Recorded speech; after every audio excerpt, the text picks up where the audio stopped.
cultural relevancy, social responsibility, environmental responsibility. It's a big bite to chew for any brand that's really making a big splash out there and selling lots of products. They have a lot of responsibility to address those things. There's a lot of two sides to those equations that could go, like you said, right or wrong. I think it's a tough but interesting conversation to have if you're on the brand side.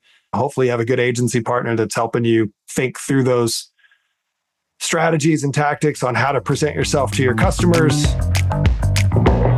Welcome to Contrary to Popular Opinion, a podcast hosted by Vujade Digital. In each episode, we bring you provocative topics and novel perspectives around leadership, business, and marketing that defy the norms because exponential growth demands unconventional thinking and visionary action. So open your mind and let's get into this week's episode.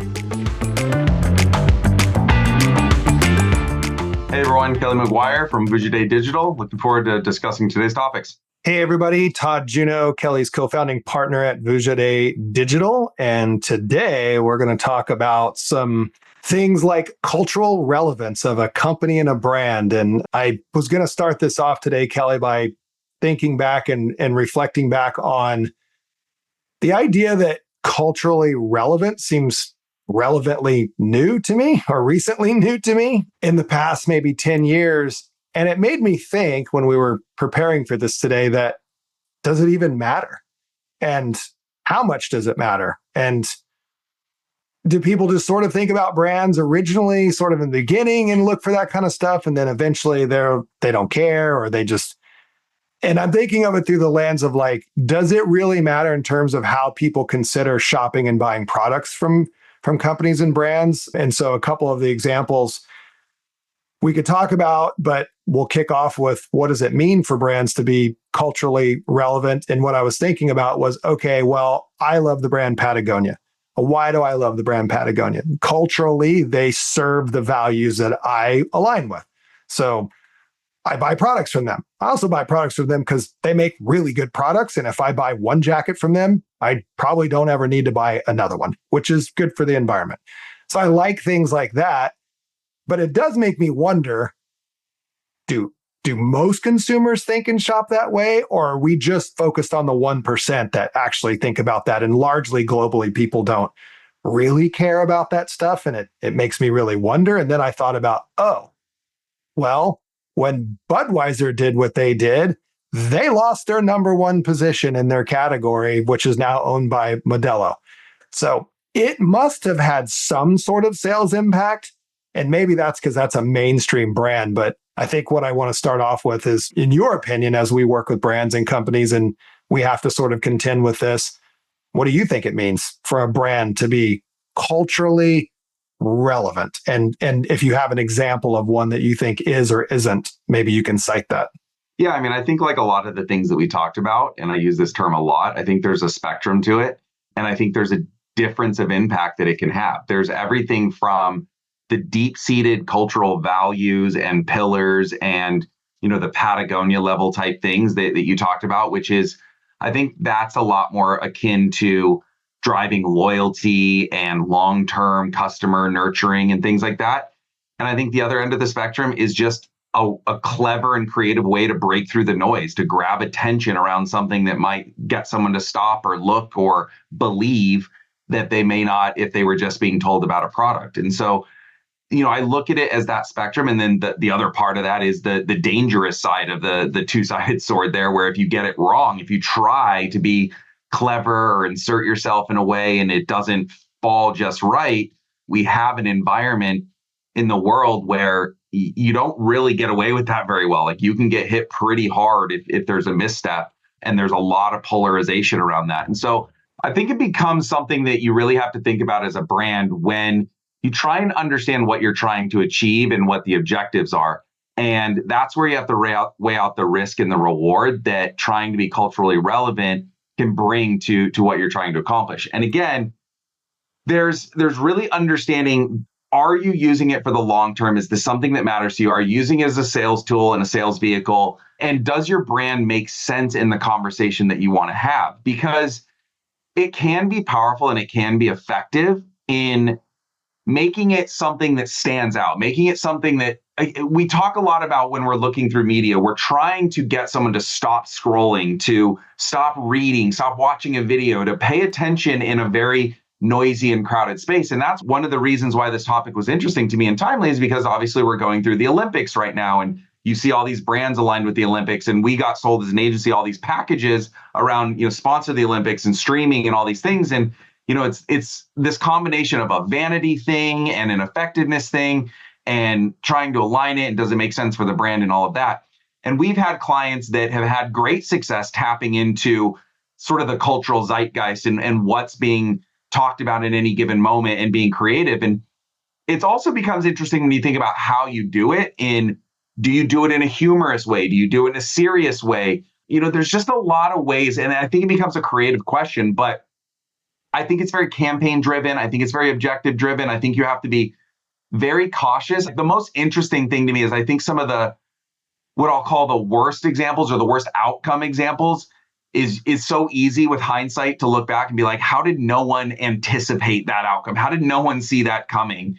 How did that get through review and all of that? And I think that's sometimes what doesn't necessarily take place is you almost move too fast and you want to be too clever for your own good. And you don't look at all possibilities and really weigh out what the outcomes are.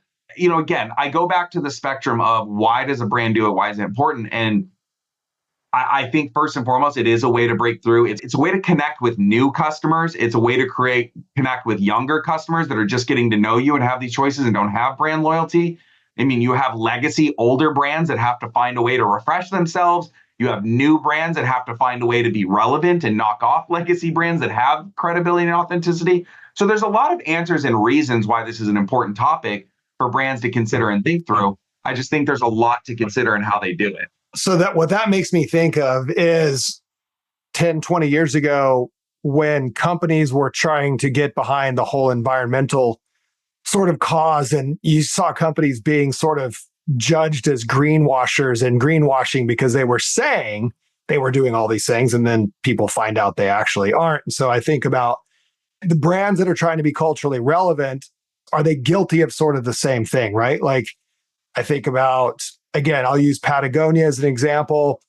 Yes, they're producing materials in the most, or they would say the most environmentally sustainable way, but it's still harmful to the environment, the dyes, the type, some of the things that they're using. A lot of people criticize them for sort of trying to take too much of a environmentally perfect position when they're not totally perfect in that space. But, Yvonne's position as well, we're as good as you could be, given the fact that we still have to produce clothing, and our job is to produce, like they would say, one jacket and you never have to buy another jacket from us again. That's the best thing they can do to help the environment. And I think about brands. Can you be culturally relevant in an authentic way? And is that by design, or is that potentially because of how your brand was originally created in the first place and what purpose it serves? So an example would be Dove soap. They have that whole body campaign where they're supporting different body types and all these things. Okay, they're a soap. Anybody can use a soap. Doesn't matter what your body type is. They can't be judged for being not culturally relevant, depending on what body type they're promoting. So I think a soap doesn't matter. Whereas a clothing brand, you could say, hey, we're being environmentally friendly, but you could say, no, you're not. You can't say that about a soap, because soap goes on a body the same for everyone. It doesn't matter what size or color you are. So I'm also conflicted of whether or not brands can be authentically culturally relevant if they weren't created that way to serve a purpose in the first place. And so I'll give you another example. We recently talked to a luggage company, and they have a unique feature on their product. So I'm going to use something as maybe difficult to be culturally relevant as possible. Let's talk about a roller bag. How does a roller bag become culturally relevant? Like, what would you say to a roller bag company to say you could be culturally relevant in this way?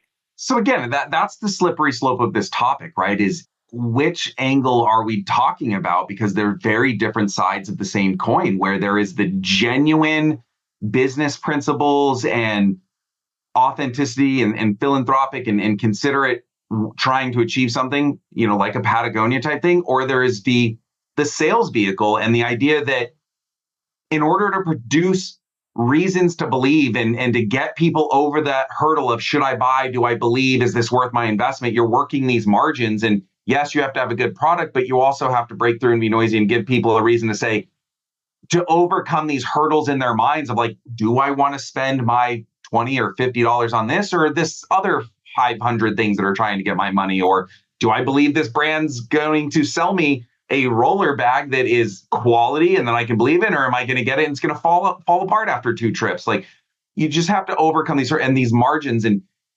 tying it to something that someone recognizes or believes in or connects with them in that moment becomes really interesting. You could go from anything from a popular TV show to an artist to a celebrity, and there's just all these things that become this conduit of your message and your value proposition and why you should pay attention to me versus the 9,999 other ads you're going to see today that are all vying for that. And it becomes this really difficult thing. And then there's also the consideration of, let's say you are using a philanthropic giveaway or, a contribution for not altruistic purposes, mainly to try and say, okay, give reason to people to buy my product.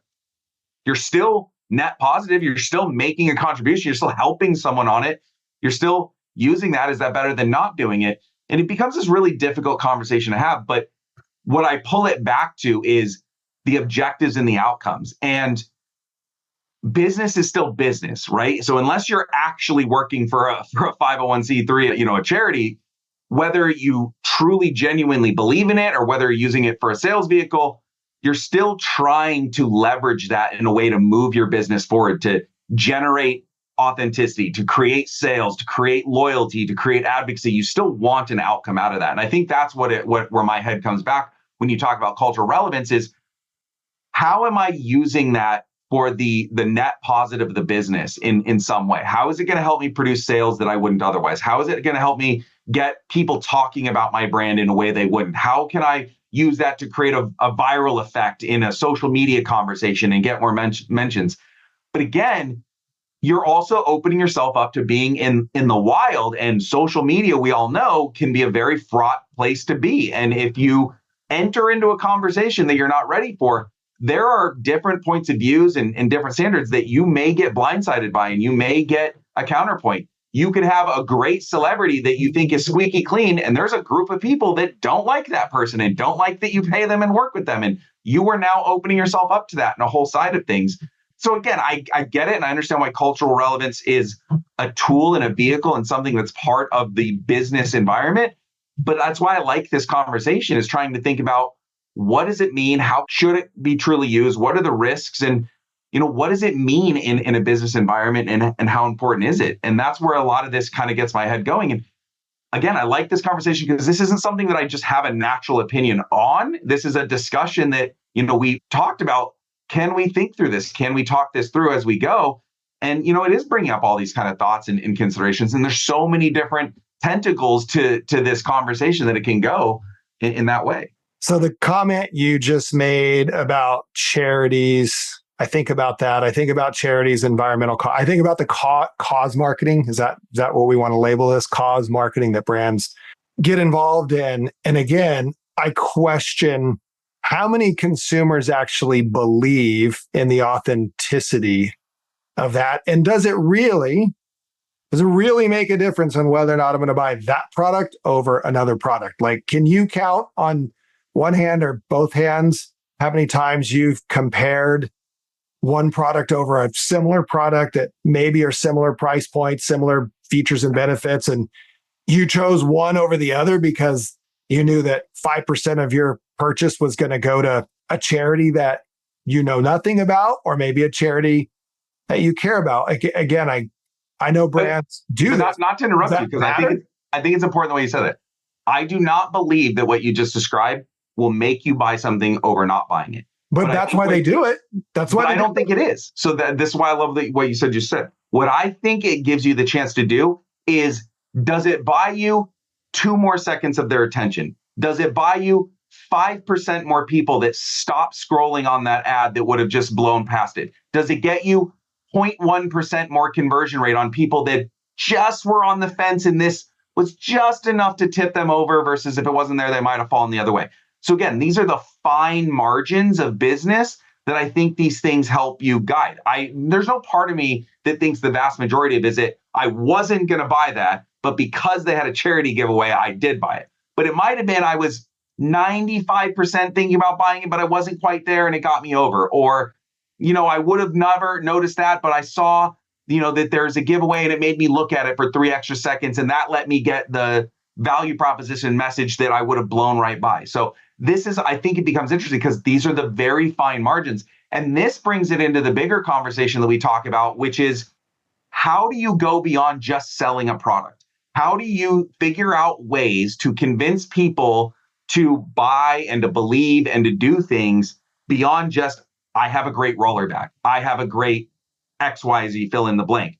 And this is where you start to get into, well, why would you buy one t-shirt over another, one pair of jeans over another, one pair of shoes over another, one car over another? This is where that idea of brand and value and reasons to believe start to work those margins. And again, this isn't in a vacuum, right? If you were just saying, I have the only roller bag to sell, then you're going to sell it. But if I have one of 100 roller bags to sell, I need to work on very, very fine margins to start to break through and generate things that are in there. And this becomes what I would consider a potentially very powerful lever to pull in your overall marketing strategy, in your communication strategy, in your brand strategy that can help you move forward. And again, I don't think it works in isolation, but I think it can be a strong lever in a very strong marketing mix when you're trying to be creative and trying to find ways to break through. But it can be dangerous also. People take big swings that miss. But this is the other analogy that comes into my mind is, to me, it's like a baseball analogy, right? You can have a home run hitter that is going for home runs and it's amazing when they hit, but then they strike out and they have a 200 batting average.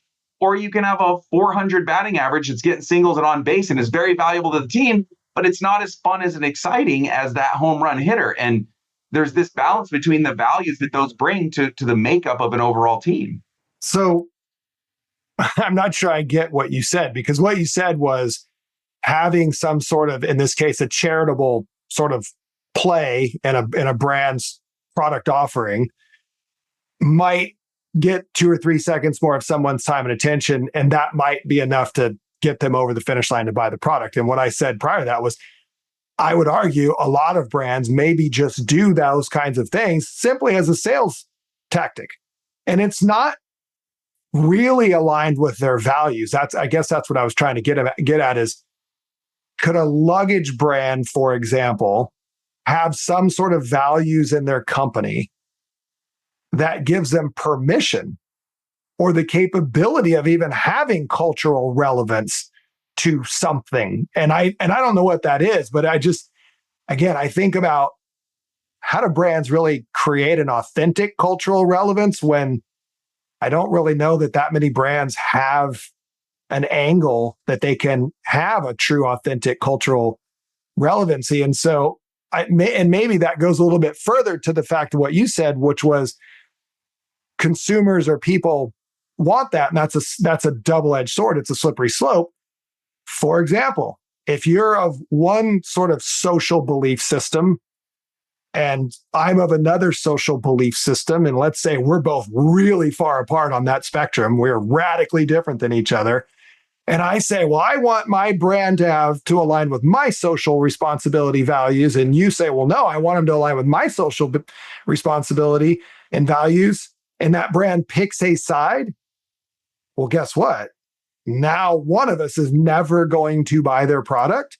And we might tell people that we know who share our cultural values or our social values to never buy that product.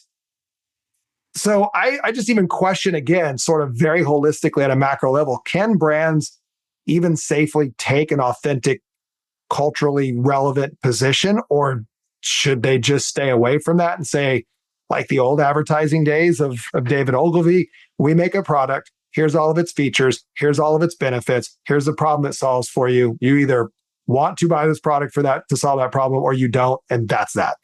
Can we have that world, or are we too far down the that role of consumers expecting brands to have cultural responsibility, social responsibility. Like, are we expecting too much from a company that makes a cup or a suitcase or shoes?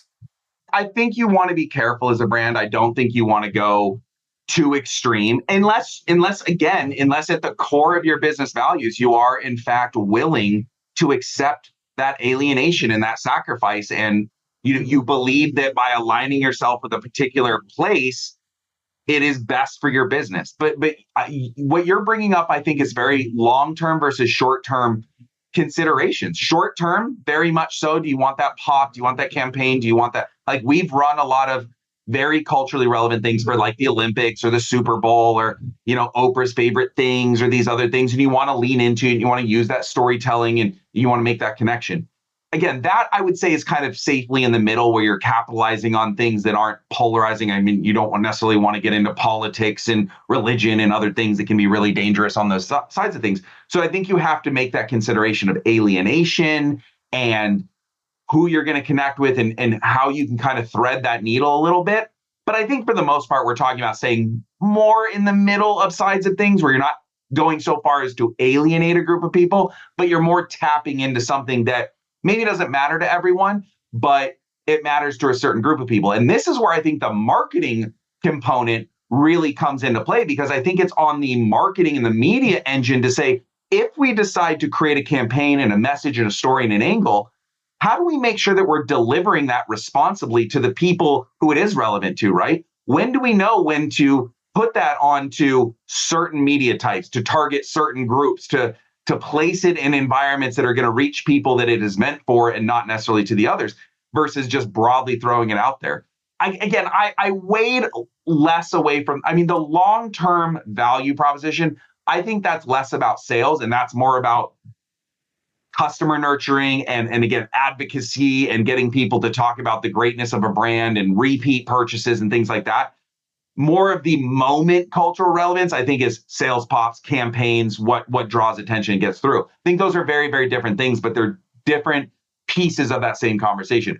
But I like this topic because we're talking about non-media buying things that drive media outcomes and drive brand outcomes and drive sales outcomes. Because how much time do we spend talking about, I don't know that more Facebook ads are going to sell this product. I don't know that if I get this product in front of people that they're going to be ready to put their credit card down and buy. Like, we do need to think about the entirety of what we're trying to convince people to do. We go back to this topic we've talked a lot about, which is our job in media is to create a communication vehicle, a way to deliver a message, a way to make people aware and show them how to do something. But at the end of the day, that person still has to believe in the product or service that we're making them aware of and talking to them. And the reasons to believe are a spectrum of things, like I keep talking about. It is, this thing looks good. A celebrity told me it's good. A review site told me it's good. 500 online reviews at 5 stars told me it was great. They give away to charity and that makes me feel good. Or, I buy a pair of shoes and they give a pair of shoes away to a child in Africa. That makes me feel good. Like, there's all these things that emotionally tap into human beings that now that I've been made aware of the product, I've learned a little bit about it. Now I'm making a decision of, here's my credit card, go ahead and charge it and send me this thing. I'm ready for it. And then beyond that, it's, do you have a sale or have you created a customer? And that customer becomes, okay, the product I got was good. It lived up to its promise. I actually like this brand. I want to tell my friends about it. I want to post about it online. I want to leave a 5-star review. I want to, I really, and the holy grail of that is I really love this brand and I actually want to proactively advocate for it. I want to tell people because I love what they're doing and I really connect with them and they really align with my values. So again, this goes back to the spectrum of, you can produce sales out of it. You can produce, golden word of mouth review advocates and everything in between. But it all comes down to a non $1 into the next Facebook ad is how you're going to get ROI in return to try and break through all the noise. All right. Well, I'm going to take a little bit of a pivot turn to expand this conversation into a little bit of a different area, but I'm going to give you a question now to think about for the end. Instead of asking you today, what is the last ad that you remember? I'm going to ask you, is there a brand that you buy, that you do all the things that you just described, that you love, that you tell people about, that you buy more of, that you just can't get enough of, that you want the world to know about? So don't answer it now, but think about it. Instead of the last ad you saw, I'm going to ask you if you have a brand that you are the ultimate advocate for, and that company has done everything right culturally, sales wise, product feature benefit, utilitarian sort of purpose, whatever your reason is, you can talk about it at the end. And I probably can think of a couple too. So the pivot I want to take is, we've talked about, this idea of social responsibility or cultural relevancy. It's a slippery slope. You could end up too far on one side or the other of these things. You're opining about, ways to maybe think about being somewhat in the middle of that ecosystem, if you will. So we're in an election year, and anybody who's in advertising and marketing during election years knows that there's a lot of opportunity for things to happen, good and bad, in an election year, depending on what side you're on. Certainly on the media side, over the decades we've been faced with, buying media during election years gets really complicated because inventory gets sold and inventory gets expensive. And then you have to be careful about, what candidate or what side of the fence does my advertising show up on? And is there some sort of cultural backlash from that? So as we go into the final stretch of this election year, what are your thoughts about that? Are you seeing brands starting to sort of show up on one side or the other? We have probably the most polarizing elections happening in the last one and this upcoming one here in the US. So I think it's probably interesting, and I don't know how much on a marketer's mind that is right now about, hey, we're advertising nationally, let's call it. Do I need to tell my media agency, hey, make sure I don't show up and content that's positively promoting one side or the other, because I don't want to be deemed as in favor of that side or the other? Like, what are your thoughts on that? Yeah, I mean, it's a dangerous environment. And again, all things being equal, unless there's a compelling reason for the brand, it's just safest to stay out of it, stay as close to the middle as possible. Of course, as an agency for our clients, we very naturally avoid a lot of controversy. We're very brand safe. We're very careful. Political news sites things is something we very, very carefully wade through. We have very much sentiment things, because the risk reward, the benefit of being there is not generally there for most brands. Now, the other side of that is there's some brands that absolutely can capitalize on this. I can think of lots of very Fox News oriented brands that really lean into a certain audience that does very, very well. And that's everything from what I would say are good brands to sort of not so good brands that kind of capitalize on an opportunity and a spacing on that. But I think all things being equal, unless there's a brand that has a reason to lean into it, and again, unless you are willing to sacrifice what it takes to really go to either end of the spectrum, it's best to try and avoid it. It's best to try and navigate it and understand the impacts of it, and to be very cautious. And again, you should have a partner working for you that you do not have to prescribe and tell that to. They should know. They should be thinking about it. They should understand the risks well before you have to say anything on that. I mean, that should just be table stakes of, hey, we understand the fraughtness of what can happen in this.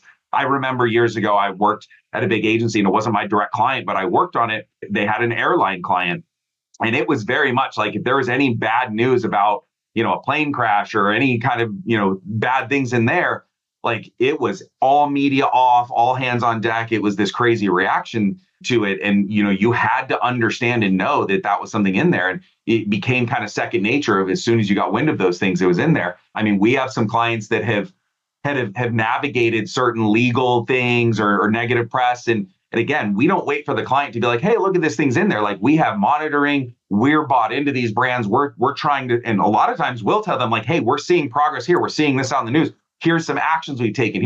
There are times where we've told clients about things that have popped up or have occurred to them that they didn't even know about yet, because our job as a partner is to be invested in their business, be invested in their brands, and to be navigating that for them on their behalf.